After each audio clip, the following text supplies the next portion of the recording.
As coronavirus fears sweep the country, many are turning to protective face masks, hoping to keep the germs away.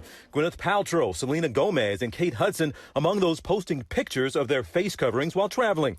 But not all masks are created equal. And the surgical face masks that many people are turning to for protection from coronavirus likely won't protect you, according to health officials. These types of masks instead are recommended for people who are already sick because they're designed to prevent a person from spreading germs from sneezing and coughing. But there's another type of mask called an N95 or respirator mask, which the FDA says has a very efficient filtration, keeping out 95% of airborne particles.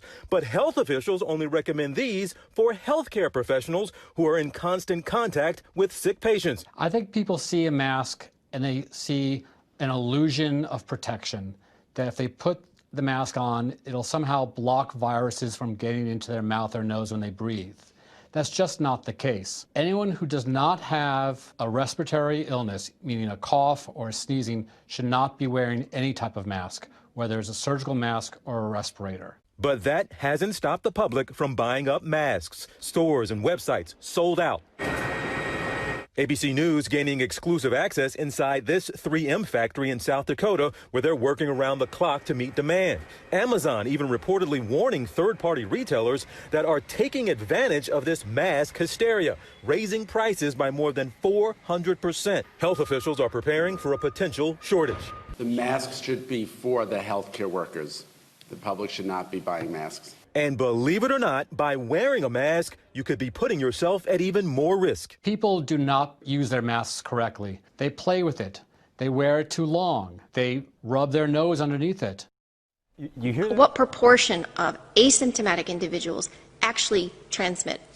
We have a number of reports from countries who are doing very detailed contact tracing. They're following asymptomatic cases, they're following contacts, and they're not finding secondary transmission onward. It's very rare.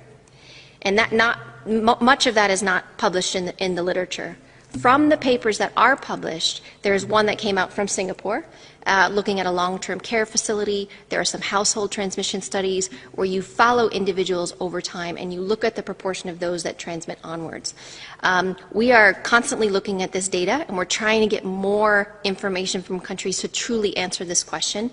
It still appears to be rare that an asymptomatic individual actually transmits onward.